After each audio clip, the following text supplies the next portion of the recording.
Hotlist husband. अरमान जल्दी ही आस्था की ओर एक नज़र देखता हुआ अपने जिम रूम की ओर जाने लगा। वहीं अरमान के कमरे से बाहर जाने के बाद आस्था जल्दी से बाथरूम में घुस गई और सबसे पहले उसने नहाना शुरू कर दिया।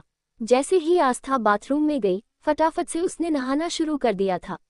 एक तो उसे अरमान का डर सता रहा था कि कहीं मॉन्स्टर जिम से जल्दी से लौट ना आए, क्योंकि वो उसका सामना नहीं करना चाहती थी कि जिस तरह से वो अरमान के साथ चिपक कर सो रही थी। उसे काफ़ी शर्मिंदगी महसूस हो रही थी और उसे रह रहकर ये डर सता रहा। ना जाने क्या इस तरह बेफिक्र होकर सोने की अरमान उसे क्या सजा देगा। जल्दी ही आस्था ने कपड़े चेंज कर लिए, और क्योंकि उसके पास लेकर 2 से 3 जोड़ी ही कपड़े थे जो वो अपने मामा की बेटी की शादी में लेकर आई थी। जल्दी ही आस्था आईने के सामने खड़ी होकर अपने बालों को फटाफट संवारने लगी। वो सारे काम बड़े ही जल्दी जल्दी कर रही थी क्योंकि उसे जल्द से जल्द तैयार होकर इस कमरे में से निकलकर नीचे हॉल में दादाजी के पास जाना और साथ ही साथ सब लोगों के लिए ब्रेकफास्ट रेडी करना था। तैयार होने के बाद उसने अपने कान्हा जी को याद किया, वो आज उसके साथ किसी तरह की कोई भी गड़बड़ ना होने दे और हर गलती होने से उसे बचा ले। बस ये सोचते हुए आंखें बंद किए भगवान जी की प्रार्थना करते हुए धीरे धीरे चलने लगी और दरवाजे की ओर बढ़ने लगी। ठीक उसी वक्त अरमान अपना जिम कंप्लीट करने के बाद जैसे ही उसने दरवाज़ा खोला और कमरे में अंदर आने लगा, ठीक उसी वक्त आस्था जो कि आंखें बंद करके प्रे करते हुए आ रही थी, तब दोनों में जोरदार टक्कर हो गई और जैसे ही आस्था गिरने लगी अरमान ने फौरन उसे संभाल लिया। अरमान का एक हाथ उस वक्त आस्था के भीगे हुए बालों में उलझा हुआ था, दूसरा उसकी पिठ पर, और कुछ पल वो आस्था की ओर देखता रहा। अब आस्था ने जैसे ही अपनी आंखें खोली, उसके सामने अरमान सिंघानिया का हैंडसम सा चेहरा था, लेकिन उसकी आंखें आस्था को देखकर आग उगल रही थी। आस्था अरमान की आंखों की तपिश अच्छी तरह से महसूस कर पा रही थी और वो मन ही मन सोचने लगी, क्या भगवान जी, अभी अभी तो आपसे प्रे किया था कि मुझे आज हर तरह के लफड़े से दूर रखना, और आपने सुबह सुबह हमें इस मॉन्स्टर से टकरा दिया। अरमान आस्था की ओर देखकर पूछने लगा, क्या तुम देखकर नहीं चल सकती हो? अंधी हो क्या तुम? ध्यान कहाँ था तुम्हारा? आस्था अगले ही पल घबराकर कहने लगी, वो मैं बस आस्था बकरी की तरह मैं ही करती रही। उसके आगे वो चाहकर भी कुछ बोल ही नहीं पा रही थी। उसे कुछ समझ ही नहीं आ रहा था कि क्या बोले, और अरमान आस्था की मैं सुनकर इरिटेट हो चुका था और उसने तुरंत आस्था को छोड़ दिया और अचानक से आस्था खुद का बैलेंस नहीं बन पाई और वो पीठ के बल जा गिरी। आस्था की कमर में काफ़ी ज़्यादा चोट लगी थी। ये मॉन्स्टर हमारी जान लेने पर क्यों तुला हुआ है, आस्था ने अपने मन में सोचा। लेकिन अरमान ने केवल एक नज़र उसकी ओर देखा, फिर ही तुरंत कमरे में अंदर चला गया। अरमान के जाने के बाद आस्था दर्द से कराह उठी। आस्था, ओही माँ, मर गई मैं तो। कितनी जोरों से लगी है मुझे। अगर इस राक्षस को हमें गिराना ही था तो इसने हमें थामा ही क्यों? पहले क्यों बचाया इसने हमें? क्या भगवान जी कौन सी दुश्मनी निकाल रहे हो यार? ऐसे तो मैंने कोई गुनाह भी नहीं किया है अपनी जिंदगी में। कहीं ना कहीं आस्था की आंखें भर आई। फिर अगले ही पर खड़ी होकर वो अपने कमर को रब करने लगी और धीरे धीरे नीचे हॉल की ओर जाने लगी थी, क्योंकि इस वक्त अरमान का फिर से सामना करने के बिल्कुल मूड में नहीं थी।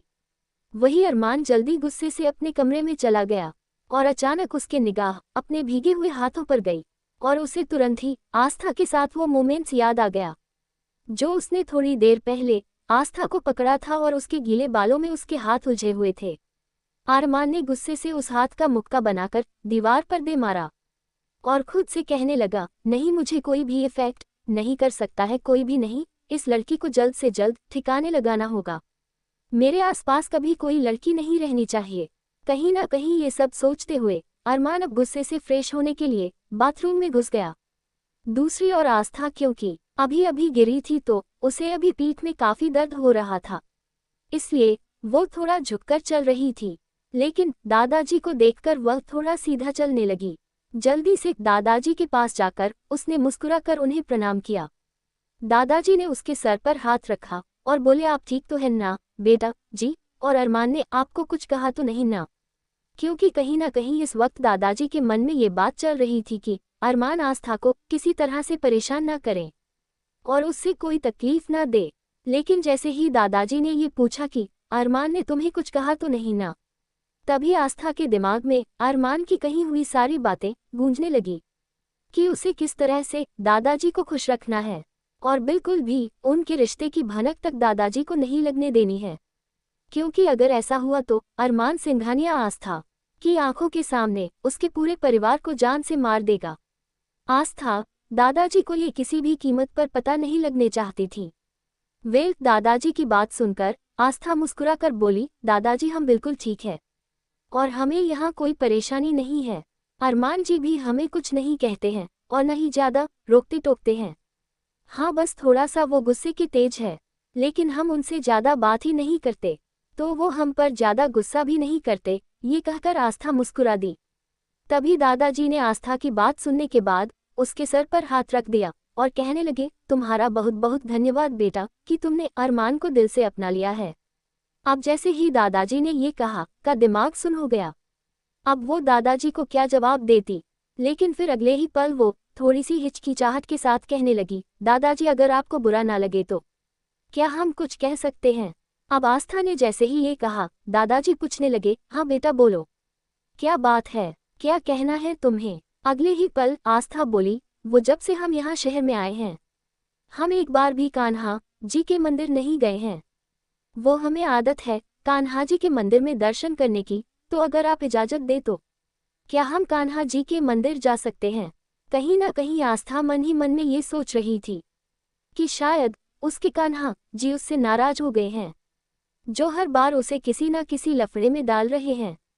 और वैसे भी आस्था ने कितने ही सारे प्रॉमिस कान्हा जी को कर दिए थे। ना तो उसने अभी तक मंदिर की परिक्रमा पूरी की थी और न ही उसने 102 नारियल चढ़ाया था, तो इसीलिए कहीं ना कहीं उसे लग रहा था कि उसने अभी तक अपनी बोली हुई बातें पूरी नहीं की। इसीलिए शायद उसके कान्हा जी उसकी कोई बात नहीं सुन रहे हैं। आस्था को इस तरह से सोचते हुए देखकर दादाजी मुस्कुरा कर कहने लगे, अरे बेटा है इसमें इस तरह से इतना घबराने वाली कौन सी बात है, और ये तुमने बिल्कुल ठीक डिसीजन लिया है। बिल्कुल तुम्हें मंदिर जाना चाहिए और मैं तो कहता हूँ कि तुम अरमान को भी अपने साथ में मंदिर ले जाओ। क्या? दादाजी ने जैसे ही कहा आस्था तो डर गई और घबरा कर कहने लगी, नहीं नहीं। अब आस्था ने जैसे ही 2 बार नहीं नहीं बोला, दादाजी हैरानी से आस्था को देखने लगे। आस्था कहने लगी, वो दादाजी हमारा मतलब है कि वो तो इतनी ज्यादा बिजी रहते हैं, तो वो मंदिर कैसे जा पाएंगे। हम अकेले चले जाएंगे, आप हमें ड्राइवर के हाथ भेज दीजिएगा, हमें कोई परेशानी नहीं होगी। अब आस्था ने जैसे ही ये कहा दादाजी मुस्कुरा दिए और कहने लगे, ठीक है बेटा, जैसा तुम्हें ठीक लगे। और हाँ, एक और बात, मंदिर से आने के बाद तुम्हें आज मॉल भी जाना होगा और हम चाहते हैं कि हमारी बहू अपनी पसंद के कपड़े खरीद कर लेकर आए, क्योंकि हम देख रहे हैं कि आपके पास केवल कुछ ही कपड़े हैं और शायद साड़ियाँ आप पहन नहीं पा रही है, वरना हमने तो प्रियंका के अकॉर्डिंग सारी साड़ियों की शॉपिंग करवाई थी। अब जैसे ही दादाजी ने प्रियंका का नाम लिया, आस्था थोड़ा सा हिचकिचाने लगी, क्योंकि जो कुछ भी आज उसकी जिंदगी में उसे मिला है कहीं ना कहीं वो सब प्रियंका का ही था। प्रियंका ही तो इस घर में बहू बनकर आने वाली थी, आस्था इस घर में नहीं आने वाली थी। लेकिन आस्था तो उस वक्त का शिकार हो गई जो आस्था को मजबूरन इस तरह यहाँ रहना पड़ रहा है। आस्था मन ही मन में सोचने लगी, काश प्रियंका दीदी घर से नहीं भागती तो आज शायद वो यहाँ नहीं होती और खुशी से अपनी पढ़ाई पूरी कर रही होती और जल्द से जल्द डॉक्टर बनने का अपना सपना पूरा करती। अतीत की यादों में आस्था उस पल खो गई थी और उसकी थोड़ी सी आंखों भीग गए। दादाजी ने उसके इमोशंस को नोटिस किया और कहा, बेटा हम माफ़ी चाहते हैं, हमने प्रियंका का नाम आपके सामने ले लिया। वो बस हम आपसे ये बताना चाहते थे कि हमें आपकी चॉइस नहीं पता है, आपको किस तरह के कपड़े पहनना पसंद है, तो हम चाहते हैं कि आप अपनी पसंद से अपने लिए शॉपिंग करें। ठीक है, अब आप फटाफट से तैयार हो जाए, उसके बाद हम आपको मंदिर खुद लेकर चलेंगे। जैसे ही दादाजी ने ये कहा, आस्था मुस्कुराने लगी और बोली, दादाजी एक बात हम तो भूल ही गए, हमें तो अभी नाश्ता भी बनाना था। ध्रुव जी कहकर गए थे कि वो सुबह हमारे हाथों का नाश्ता खाएंगे, तो फिलहाल हमें में जाना होगा। ऐसा कहकर आस्था जल्दी से किचन की ओर चली गई। दादाजी आस्था को मुस्कुराकर देखते रहे और अगले ही पल दादाजी का चेहरा आस्था के जाते ही एकदम सपाट हो गया। और वो मन ही मन कहने लगे, बेटी चाहे तुम जुबान से कुछ मत बोलो, लेकिन तुम्हारी आंखें इस बात की गवाही दे रही है कि तुम यहाँ बिल्कुल भी खुश नहीं हो और इस घर में तुम एक कैदी की तरह जिंदगी गुजार रही हो। कहीं ना कहीं ये सब सोचते हुए दादाजी का दिल भर आया। आस्था ने बड़े ही प्यार से सबके लिए नाश्ता बनाना शुरू कर दिया। जल्दी ही आस्था ने फटाफट से एक बार फिर गर्मागर्म आलू के पराठे, थोड़ा सा उसने पोहा और थोड़ी सी सूखी सब्जी और पूरी बना दी थी, क्योंकि ये आस्था का फेवरेट नाश्ता था। और थोड़ी ही देर में वो चारों के चारों वहां पहुंच गए और जैसे ही उन्होंने हॉल में कदम रखा, आस्था के बनाए हुए खाने की खुशबू उन चारों की नाक से जा टकराए। जल्दी से आहान चहक कर बोला, ओ माय गॉड, क्या खुशबू है, क्या ये हमारा ही घर है? आहान ये कहते हुए आस्था के बने हुए खाने की खुशबू को स्मेल करता हुआ अंदर आ रहा था। उसके पीछे पीछे बाकी तीनों भी थे और वो भी उसकी हाँ में हाँ मिलाने लगे और सारे कहने लगे, यार आहान तू बिल्कुल ठीक कह रहा है, लगता है भाभी ने आज कुछ स्पेशल बनाया है। हम लोगों के लिए चलो फटाफट से डाइनिंग टेबल पर चलते हैं। अब जैसे वह लोग डाइनिंग टेबल पर गए, उन्होंने देखा कि आस्था उनके लिए नाश्ता लगा रही थी। आस्था को देखकर वो चारों के एक के दूसरे को देखकर मुस्कुराने लगे, क्योंकि पहली बार इस तरह का देसी खाना जो उन्हें मिल रहा था, इस तरह से घर का बना हुआ खाना खा रहे थे। स्पेशली घर की लेडीज के हाथों का बना हुआ खाना। घर में शेफ वगैरह भी खाना बनाया करते थे, लेकिन जो स्वाद घर की लेडीज के हाथों में था उसका कोई मुकाबला नहीं था। जल्दी ही वो लोग जाकर नाश्ते की टेबल पर बैठ गए और आस्था से कहने लगे, भाभी बहुत अच्छी खुशबू आ रही है, क्या बनाया है आपने? जैसे ही आहान ये सवाल किया, आस्था चहक कर बोली, आहान जी, हमने आज आलू पराठे और सब्जी और पूरी बनाई है। हमें लगता है कि वो आप लोगों को बहुत पसंद आएगी। आप जानते हैं, जब हम गांव में रहते थे ना, तब तो ये हमारा फेवरेट खाना था और आपको पता है, हम फटाफट से सारा खाना चख कर जाया करते थे। आस्था ने जैसे ही मुस्कुराकर ये सब कहा, वो सब एक दूसरे को देखकर मुस्कुराने लगे। फिर दादाजी बोले, अरे सुमित, ये अरमान कहाँ रह गया? जरा देख कर आओ और उसे बुला कर लेकर आओ, वो भी हमारे साथ नाश्ता कर लेगा। दादाजी ने जैसे ही अरमान का नाम लिया, आस्था की तो जान हलक में आ गई और हल्की सी कपकपाहट के साथ में वह सोचने लगी, क्या वो भी यहाँ आकर नाश्ता करेंगे?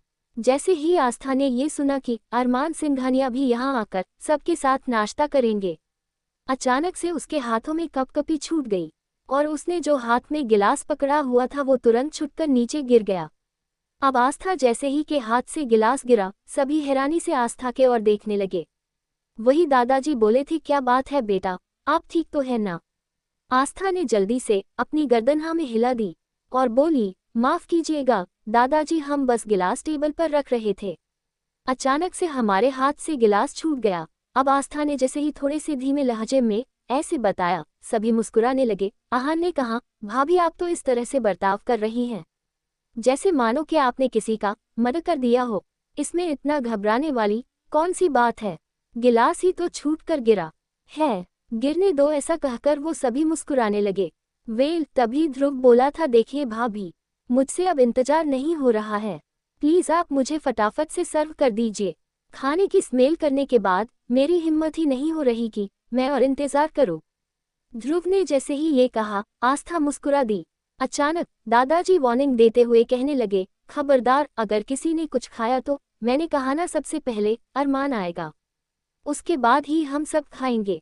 अब दादाजी ने जैसे ही ये कहा, सभी अपना बेचारा सा मुंह बनाकर आकाश की ओर देखने लगे, क्योंकि दादीजी ने आकाश को ही अरमान को बुलाने के लिए कहा था, लेकिन आकाश की हिम्मत ही नहीं हो रही थी कि वो अरमान को जाकर बुला सके। अचानक दादाजी की आस्था की ओर देखते हुए कहने लगे, आस्था बेटा, ये आकाश तो सुन ही नहीं रहा है, इसे लग रहा है कि अगर ये अरमान को बुलाने के लिए जाएगा तो कहीं इसके पीछे सब लोग सारा नाश्ता ही चख कर ना जाए, इसीलिए ये यहाँ से नहीं जा रहा है। बेटा एक काम करो, तुम ही जाओ, तुम ही जाकर अरमान को बुलाकर ले आओ। अब जैसे ही दादाजी ने ये कहा, आस्था तो बुरी तरह से डर गई, क्योंकि वो तो अरमान को बिल्कुल भी फेस नहीं करना चाहती थी और मन ही मन में सोचने लगी, कान्हा जी क्यों फंसा रहे हो बार बार? अरे हाँ, हम मानते हैं कि हम अपने कहे हुए वादे को अब तक पूरा नहीं कर पाए हैं, तो इसका मतलब ये थोड़ा ही है कि आप अपनी प्यारी आस्था के साथ ऐसा करेंगे। कहीं ना कहीं आस्था ये सब सोचते हुए ऊपर की ओर देखकर खुद से ही बातें कर रही थी। वही आहान, आकाश, सुमित और ध्रुव आस्था को देखकर मन मन में मुस्कुराने लगे और सोचने लगे, बेचारी कितनी ज्यादा डरी हुई है, और डरे भी क्यों ना, जिसका पति डेविल किंग हो उसे तो डरना ही चाहिए। ये सब सोचते हुए चारों एक दूसरे के आंखों में देखते हुए इशारे से बातें करने लगे। तभी दादाजी आस्था को टोकते हुए पूछने लगे, बेटा जी, अगर तुम्हें कोई परेशानी है तो मैं ही चला जाता हूँ उसे बुलाने के लिए। अब जैसे ही दादाजी ने ये कहा, आस्था जल्दी से बोली, नहीं नहीं दादाजी, ये आप कैसी बातें कर रहे हैं, आप प्लीज आराम कीजिए, आपकी तबीयत वैसे ही ठीक नहीं है, मैं बस जा ही रही हूँ, मैं अभी उन्हें बुलाकर ले आती हूँ, तब तक आप लोग शुरू कीजिए ना प्लीज। फिर दादाजी कहने लगे, नहीं नहीं, हमने कह दिया ना, अरमान के बिना हम शुरू नहीं करेंगे, और वैसे भी बेटा तुम्हारी पहली रसोई की रस्म थी, तब हम लोगों ने अरमान के बिना ही खा लिया था। पता है उस वक्त मुझे कितना ज्यादा अफसोस हुआ था कि अरमान ने तुम्हारे हाथों के बने हुए टेस्टी पराठे मिस कर दिए। लेकिन आज मैं ये चाहता हूँ कि आज अरमान भी हमारे साथ आकर यहाँ बैठे और हमारे साथ नाश्ता करें। दादाजी की बात सुनकर आस्था अब जल्दी ही धीरे धीरे कदमों से दरवाजे की ओर बढ़ते हुए ऊपर सीढ़ियों की ओर जाने लगी, क्योंकि अब दादाजी ने बोला था तो उसे अरमान को बुलाना ही था। अगर वो अरमान को बुलाने से मना कर देती है तो दादाजी ना जाने कितने सारे सवाल करेंगे, और बेचारी आस्था आखिया कितने जवाब बनाएंगी। तो कहीं ना कहीं ये सब सोचते हुए जल्दी ही वो ऊपर की ओर जाने लगी। आस्था दरवाजे के बाहर खड़ी होकर कुछ पल अपने हाथों की उंगलियों को मरोड़ने लगी और सोचने लगी कि वो अंदर जाए या ना जाए, क्योंकि जब से अरमान ने आस्था को गिराया था तब से आस्था अरमान का सामना नहीं करना चाहती थी। वो मन ही मन में सोच रही थी कि कैसे मैं अपने इस रूड एरोगेंट मॉन्स्टर खड़ूस हस्बैंड का सामना करूंगी, कहीं वो मुझे फिर से ना गिरा दे। लेकिन अंदर जाने के अलावा उसके पास कोई और रास्ता नहीं था, तो इसीलिए आस्था ने जल्दी ही दरवाज़ा खोल दिया, और जैसे ही दरवाज़ा खोला तो उसकी अचानक से चीख निकल गई, क्योंकि अरमान ठीक उसी वक्त बाथरूम से नहाकर निकला था तो वो केवल एक टॉवल में था, जिसकी वजह से अरमान का हैंडसम सा चेहरा और साथ ही साथ उसकी मस्कुलर बाइसेप्स चॉकलेट बार की तरह बेहद खूबसूरत दिखाई दे रही थी। उसके बाल गीले थे। तब आस्था को यकीन हो चुका था कि जरूर ये मॉन्स्टर अभी अभी नहा कर आया है। आस्था बड़ी ही हैरानी से आंखें फाड़कर उसके शरीर को देख रही थी, क्योंकि उस वक्त अरमान एकदम एक आयरन मैन की तरह लग रहा था। ऐसा लग रहा था कि उसका पूरा का पूरा शरीर लोहे का बना हुआ हो, एकदम ठोस दिखाई दे रहा था। साथ साथ उसके चेस्ट पर पानी की कुछ बूंदें जमा हुई थी, और उसके बालों से टपकने वाला पानी उसकी मसल्स पर ऐसे फिसल रहा था जैसे किसी टेढ़े मेंढे रास्ते से होकर कोई झरना बहता हो। आस्था ने अरमान के जिस्म पर से अपनी नज़र हटाई, और जैसे ही उसकी नज़र अरमान की नज़रों से मिली, क्योंकि उस वक्त अरमान की गहरी नज़रें आस्था को ही घूर रही थी। आस्था तो पहले से ही घबराई हुई थी, और जब उसने अपने सामने खड़े हुए इंसान को ऑलमोस्ट नेकेड देखा तो वो अब और जोर से चीखने वाली थी। लेकिन इससे पहले कि आस्था चीखती, अचानक से आस्था ने तुरंत अपनी पीठ फेर ली और अपने दोनों हाथों से अपने फेस को कवर कर लिया था, और बोली थी, आप यहाँ क्या कर रहे हैं, और आप कपड़े क्यों नहीं पहन लेते। ये पहली बार था जब आस्था ने अरमान को इस तरह से देखा था। फिर अरमान गुस्से से आस्था की ओर आग उगलती हुई नजरों से देखते हुए बोला, तुम्हारी इतनी हिम्मत कि तुम मुझे ऑर्डर दो, क्या तुम्हें इतनी भी तमीज नहीं है, बिना नॉक किए तुम मेरे कमरे में आ गई। ऐसा कहकर अरमान आस्था को डांटने लगा, याद रखना, तुम्हारी ये चीप हरकतें मुझे कभी भी तुम्हारी ओर आकर्षित नहीं कर सकती हैं। अगर तुम मुझे इम्प्रेस करने के लिए, मेरा अटेंशन पाने के लिए ये सब बेकार का ड्रामा कर रही हो ना, तो ये तुम्हारी बहुत बड़ी गलतफहमी है। याद रखना, अरमान सिंघानिया से टकराओगी तो सिवाय नफरत और गुस्से के तुम्हें और कुछ नहीं मिलेगा। ऐसा कहकर अरमान आस्था के बेहद करीब आकर खड़ा हो गया। वहीं आस्था अरमान की इस तरह की बातें सुनकर उसकी और भरी हुई आंखों से देखने लगी। वो सपने में भी नहीं सोच सकती थी कि अरमान उसके साथ इस तरह की बातें करेगा, और ऐसी बातें सुनकर उसे ऐसा लग रहा था कि जमीन फट जाए और वो अभी और इसी में समा जाए। वो सोच रही थी कि इस इंसान सोच इतनी ज्यादा घटिया कैसे हो सकती है, ये हम पर इतना ज्यादा घटिया इल्जाम कैसे लगा सकते हैं। आखिर उन्होंने सोच भी कैसा लिया कि हम इस मॉन्स्टर को बहकाने की कोशिश कर रहे हैं। कहीं ना कहीं आस्था ये सब मन ही मन में सोचते हुए अपनी कांपती हुई आवाज में बोली, देखिए अरमान जी, आपको गलतफहमी हुई है। हम तो यहाँ पर बस आपको नाश्ते के लिए बुलाने के लिए आए थे। दादाजी आपको बुला रहे हैं। अब जैसे ही आस्था ने ये कहा, अरमान उसकी ओर देखकर बोला, ओ प्लीज ये फालतू की नॉनसेंस बातें मेरे सामने मत करो। मैंने तुम्हें कहा है ना, तुम मेरे दादाजी और मेरे दोस्त और भाई पर अपने सारे ट्रिक आजमाओ, लेकिन मुझ पर नहीं। मैं तुम जैसी लड़कियों को अच्छी तरह से जानता हूँ। अरमान की इस तरह की बातें सुनकर आस्था की बॉडी अंदर तक कांपने लग गई थी, क्योंकि इस वक्त अरमान की आंखों में उसे अपने लिए सिर्फ और सिर्फ गुस्सा और नफरत ही दिखाई दे रही थी। डर के मारे आस्था का गला सूखने लगा। उसे ऐसा लगने लगा कि अभी इसी वक्त ये इंसान उसकी जान ले लेगा, क्योंकि उसकी खतरनाक आंखें इस बात का सबूत दे रही थी। अचानक आस्था धीरे धीरे अपने कदम पीछे की तरफ खिसकाने लगी, क्योंकि इस वक्त अरमान का सामना वो नहीं कर पा रही थी। लेकिन जैसे ही वो थोड़ा सा पीछे हुई, अचानक से वो एक इम्पोर्टेड पॉट से टकरा गई और गिरते गिरते बची, जिसकी वजह से उसका दुपट्टा तुरंत ही उसके कंधों पर से हटकर नीचे गिर गया। अभी भी अरमान की नजरें आस्था पर जमी हुई थी, क्योंकि इस वक्त उसे आस्था को वहां देखकर बहुत ज्यादा गुस्सा आ रहा था। आज पहली बार उसने आस्था को थोड़ा सा इतने करीब से देखा था, वरना अभी तक उसने सिर्फ और सिर्फ उसे गुस्से और नफरत से ही देखा था। आस्था के घने लंबे काले बाल थे, जो कि काफी ज्यादा लंबे थे। कुछ लटें उसके चेहरे पर आ रही थी। अब घबराहट की वजह से आस्था के चेहरे पर पसीने की बूंदें नजर आने लगी और उसके गोरे और बेदाग चेहरे पर अरमान का डर साफ दिखाई दे रहा था। अचानक के डर से आस्था ने अपनी गहरी घनी पलकों को कसकर बंद कर लिया और मन ही मन में कान्हा जी से प्रार्थना करने लगी, प्लीज कान्हा जी, बस आज बचा लो, प्लीज, बस हम थोड़ी देर में आपके दर्शन करने आ रहे हैं, जल्दी ही आ रहे हैं आपके पास, प्लीज कान्हा जी, आज बस हमें बचा लो, बस आज हमें अपनी शरण में ले लो, कान्हा जी, अभी हमें इस मॉन्स्टर से बचा लो। ऐसा कहकर आस्था मन ही मन में भगवान जी से प्रार्थना करने लगी। अरमान आस्था को इस तरह से आंखें बंद करते हुए देखकर, कुछ सोचते हुए देखकर और गुस्सा हो गया था और कहने लगा, अपनी ये ट्रिक बंद करो, समझी तुम?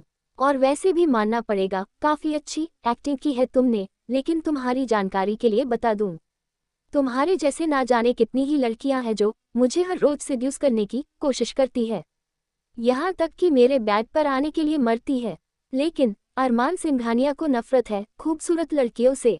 फिर चिखते हुए कहने लगा, नफरत, सिर्फ और सिर्फ नफरत, समझी तुम?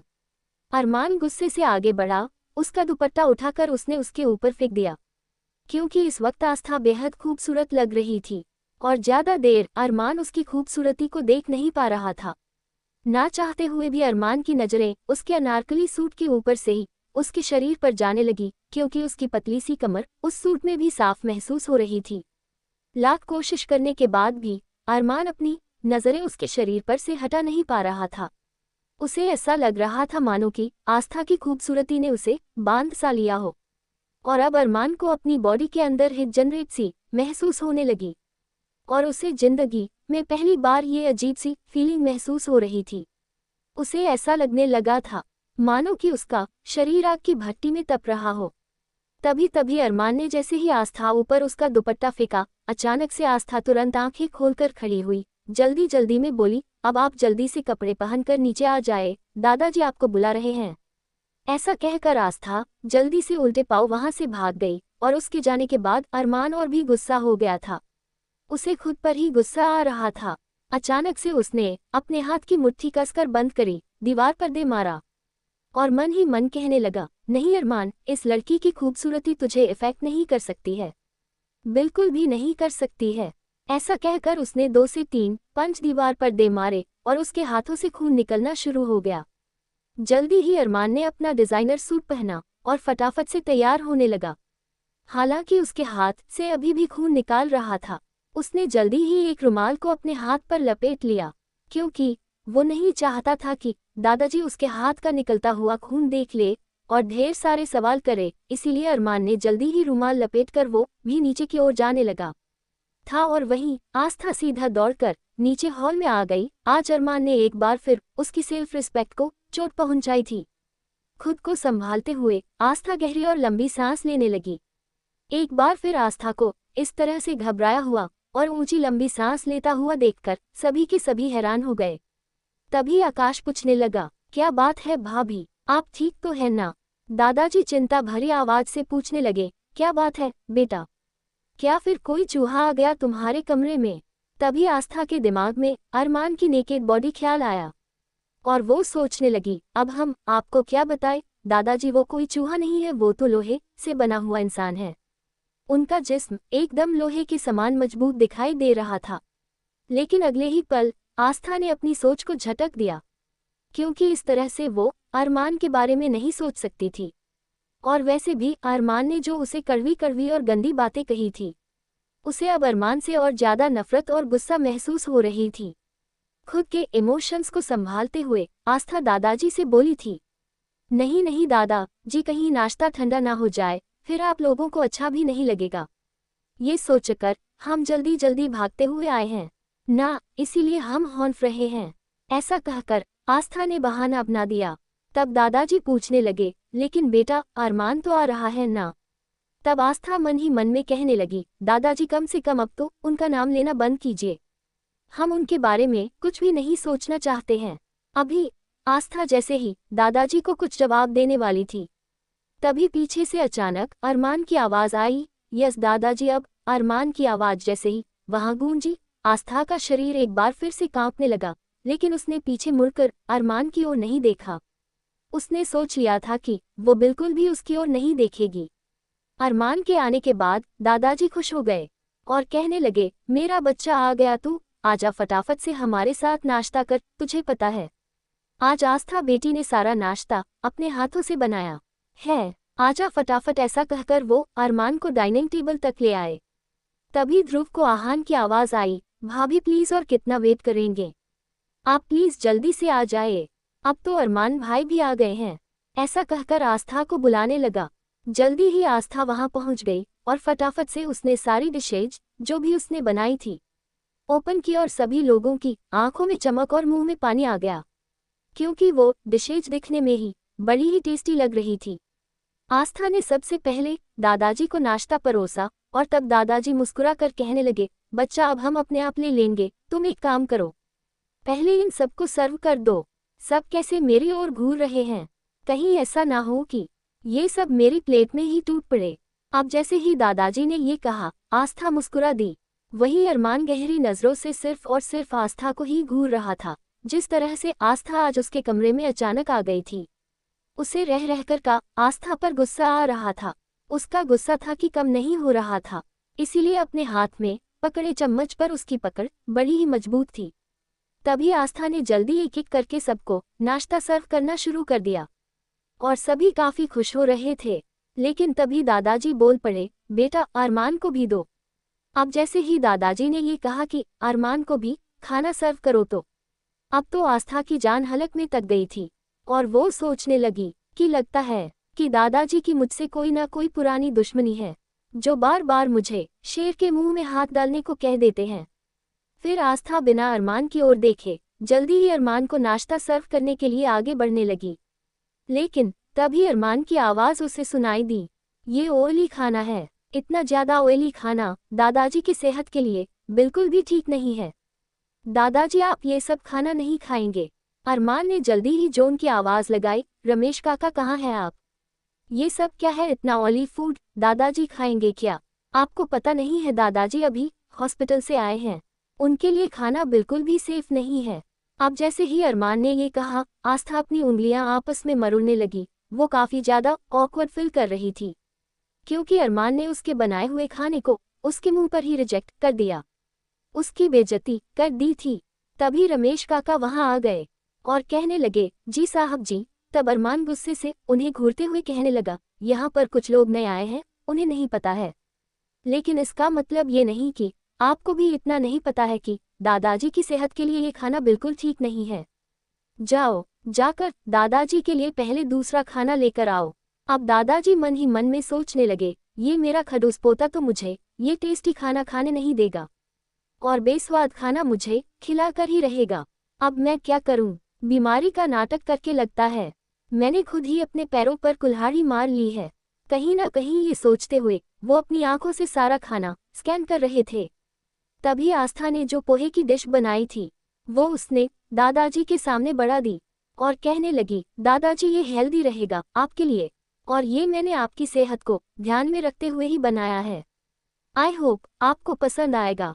जैसे ही आस्था ने पोहे साथ कुछ फ्रूट्स कस्टर्ड वगैरह दादाजी को के आगे सर्व किया, ध्रुव आस्था की तारीफ करते हुए कहने लगा, दादाजी भाभी बिल्कुल ठीक कह रही है, ये वाला खाना फ्रूट्स वगैरह ये सब आप ले सकते हो, और पोहा तो आपके लिए बिल्कुल परफेक्ट रहेगा, आप खा सकते हो, कोई मसला नहीं है। अब जैसे ही ध्रुव ने ये कहा, अरमान खा जाने वाली नजरों से ध्रुव की ओर देखने लगा। फिर इरिटेट होते हुए अरमान बोला, दादाजी अगर आपको ये कूड़ा कचरा खाना है तो खा लीजिए, लेकिन ये सब मैं नहीं खा सकता हूँ। तभी रमेश काका जाकर मेरा ब्रेकफास्ट लेकर आइए। अरमान ने रमेश काका को दूसरा ब्रेकफास्ट लाने के लिए कह दिया था। तभी दादाजी कहने लगे, अच्छा अच्छा ठीक है, तुझे ये सब नहीं खाना है तो मत खा, लेकिन खबरदार अगर तूने हमारी बहू के बने हुए खाने के बारे में कुछ भी गलत बोला तो मुझे बुरा कोई नहीं होगा, समझा तू? दादाजी ने जल्दी ही अरमान को सबके सामने डांट दिया। वहीं अरमान की इस तरह की जहरीली बातें सुनकर आस्था तो ऑलमोस्ट मायूस हो गई। उसका मुरझाया चेहरा बाकी सब चारों ने देख लिया था। तब आंखों में आकाश सुमित से कहने लगा, हमें कुछ न कुछ करना होगा, वरना देखो भाभी को देखकर ऐसा लग रहा है कि वो किसी भी पल रो देगी। तभी सुमित कहने लगा, यार जिसका पति डेविल किंग हो वो लड़की रोएगी नहीं तो क्या करेगी? फिर आकाश सुमित से कहा, यार भाभी की ऐसी शक्ल देखी नहीं जा रही है, हमें अब कुछ ना कुछ करना ही होगा। ऐसा कहकर वो सब एक दूसरे को आंखों से कुछ ना कुछ इशारे करने लगे। आहान ने खाने की ओर देखते हुए कहा, अब आप सब लोगों की सारी बातें हो गई हो तो क्या मैं खाना स्टार्ट कर सकता हूँ, क्योंकि खाना देखने के बाद मुझसे अब बिल्कुल भी कंट्रोल नहीं हो रहा है। ऐसा कहकर जल्दी ही ना ने जैसे ही आलू पूरी की सब्जी खाई, तब पहला निवाला रखता है स्वाद जैसे उसके मुंह में पूरी तरह से घुल गया था और वह जोरों से चिखा, वाओ इट्स सो यम्मी, ये शब्द कहकर आहान खाना खाने लगा। बाकी सब भी मजे से खाना खाने लगे। अब क्या इन लोगों को हेल्थ का कोई इशू नहीं है? कहाँ गया इनका अपनी हेल्थ को लेकर इतना सारा ड्रामा? लेकिन फिलहाल अरमान गुस्से का घूंट पीकर रह गया और सोचने लगा, इस लड़की ने शायद कुछ ज्यादा ही इन सब लोगों पर जादू कर दिया है, जो ये सब इस तरह से इस लड़की की मक्कारी को समझ नहीं पा रहे हैं। अरमान मन ही मन में सोचने लगा, तुम चाहे कितने भी परपंच करो, लेकिन याद रखना अरमान सिंघानिया के आगे तुम्हारी किसी भी तरह की कोई साजिश नहीं चलेगी। कहीं ना कहीं ये सब सोचते हुए अरमान गुस्से से आस्था को घूरने लगा, लेकिन आस्था ने एक बार भी नजर उठाकर अरमान की ओर नहीं देखा, क्योंकि आज गलती से वो अरमान के कमरे में चली गई थी। तब से उसे काफी ज्यादा शर्मिंदगी सी महसूस हो रही थी, और अरमान ने जिस तरह से उससे बात की थी तो वो बातें उसके दिलो दिमाग पर लगी थी, क्योंकि उसे अपने लिए इस तरह की बातें किसी भी कीमत पर बर्दाश्त नहीं कर सकती थी। अब दादाजी उन सब को इतनी खुशी खुशी खाना खाते हुए देखकर काफी खुश थे और सोच रहे थे कि काश अरमान भी एक बार बहू के हाथ का ये स्वादिष्ट खाना खा लेता तो उसे पता चलता कि आखिरकार घर की लेडीज के बने हुए खाने में कितना ज्यादा स्वाद है। आस्था साइड में खड़ी सभी लोगों को बड़े ही ध्यान से देख रही थी। तभी दादाजी कहने लगे, बेटा तुम भी बैठकर हमारे साथ नाश्ता करो। अब जैसे ही दादाजी ने ये कहा, आस्था हैरान हो गई, वो भला इस तरह से उन लोगों के साथ कैसे बैठकर नाश्ता कर सकते थी। लेकिन दादाजी के बोलने के बाद ध्रुव फौरन खड़ा हुआ, कहने लगा, भाभी आप प्लीज यहाँ बैठिए, आप यहाँ आकर नाश्ता कीजिए प्लीज, सच में हम तो आज के बाद आपके बनाए हुए खाने की पूरी तरह से फैन हो गए हैं। इतना स्वादिष्ट खाना हमने अपनी पूरी जिंदगी में कभी नहीं खाया। ध्रुव एक बार फिर आस्था की तारीफ करने लगा। ध्रुव का तारीफ करना आस्था को अंदर अंदर काफी ज्यादा खुशी दे रहा था, क्योंकि ध्रुव से वो इमोशनली ज्यादा अटैच थी, क्योंकि वो ध्रुव के जैसे ही मेडिकल फील्ड में अपना नाम कमाना चाहती थी। एक तरह से वो ध्रुव की काफी बड़ी फैन थी, तो ध्रुव से तारीफ पाना उसके लिए बहुत ही बड़ी बात थी। तभी अरमान अपनी खा जाने वाली नजरों से ध्रुव की ओर देखने लगा, लेकिन ध्रुव का ध्यान तो उस वक्त आस्था पर था। उसने अरमान की ओर एक बार भी नहीं देखा। वेल, जल्दी ही ध्रुव ने अपनी चेयर पर आस्था को बिठा दिया और खुद उसे अपने हाथों से सर्व करने लगा। ये देखकर सब तीन और मुस्कुरा रहे थे। लेकिन जैसी अचानक उन तीनों की नज़र अरमान पर पड़ी तो अचानक से खाते खाते उन तीनों को ही एक साथ ठसका सा लगा, क्योंकि अरमान बड़े ही गुस्से और नफरत से ध्रुव की ओर देख रहा था। ध्रुव उन्हें देखकर सोचने लगा, इन तीनों को अचानक से एक साथ क्या हुआ? एक साथ ये इस तरह से क्यों खांसने लगे? अब आहान ने जैसे ही आंखों से अरमान की ओर इशारा किया, ध्रुव ने अरमान की ओर कन्फ्यूजन से देखा। तब तो उसको भी खांसी आनी शुरू हो गई। तब दादा जीवन चारों को डांटे हुए कहने लगे, तुम लोगों का दिमाग खराब हो गया है क्या? इस तरह से कोई जल्दी जल्दी खाना खाता है क्या? देखो तुम सभी को एक साथ खांसी आनी शुरू हो गई, चलो फटाफट से सबके सब पानी पियो। उन सभी को पानी पीने के लिए देने लगे। लेकिन आस्था, जिसे बार बार अपने ऊपर अरमान की गहरी नजरें महसूस हो रही थी, उसे एक बार फिर अपना शरीर जलता हुआ सा महसूस हो रहा था। लेकिन उसने खुद पर हिम्मत कर रखी थी और एक बार भी अरमान की ओर नहीं देखा, क्योंकि वो बिल्कुल भी उसे नहीं देखना चाहती थी। वह सोचने लगी, इस इंसान ने हमारे लिए इतने ज्यादा घटिया शब्द इस्तेमाल किए हैं, अब हम उसे देखेंगे भी नहीं। बहुत घमंड है ना इनको अपने स्मार्ट हैंडसम डैशिंग पर्सनैलिटी पर, लेकिन हम इन्हें बता देंगे कि हमें इनके स्मार्ट और डैशिंग होने से कोई फर्क नहीं पड़ता है। कहीं ना कहीं ये सब सोचते हुए आस्था ने जल्दी ही आलू पूरी खाना शुरू कर दिया। हालांकि अंदर के अंदर वो डर भी रही थी, लेकिन अभी फिलहाल उसने आलू पूरी पर कंसंट्रेट किया, क्योंकि वो उसका फेवरेट जो था। वेल, सभी लोगों ने अच्छे से नाश्ता कर लिया और अरमान ने केवल अपना हेल्दी ब्रेकफास्ट, थोड़ा फ्रूट्स और ओट्स मिल और अपनी फेवरेट ब्लैक कॉफ़ी ही पी थी। और उसके बाद वो फटाफट से अपनी चेयर से खड़ा हुआ और कहने लगा, दादाजी मैं ऑफिस जा रहा हूँ। जैसे अरमान जाने के लिए दरवाजे की ओर बढ़ा, तुरंत दादाजी उसे रोकते हुए कहने लगे, ठहरो अरमान, तुम आज कहीं नहीं जाओगे।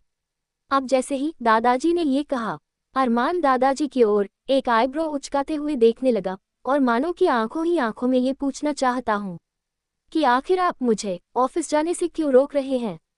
तभी दादाजी कहने लगे, वो आज तुम तो क्या, बल्कि तुम चारों भी कहीं नहीं जाओगे। अब जैसे ही दादाजी ने ये कहा, वो चारों भी हैरानी से एक दूसरे को देखने लगे। तभी आहान कहने लगा, लेकिन दादाजी क्या हो गया है, और हम चारों आज कहीं क्यों नहीं जाएंगे? क्या बात है बताइए दादाजी, क्या आपकी तबीयत ठीक नहीं है?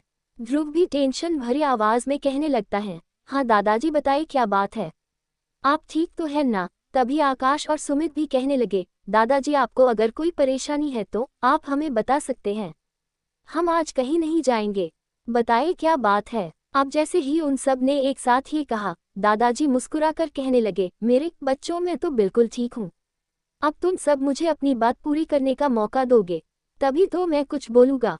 आगे की स्टोरी अगले एपिसोड में। धन्यवाद।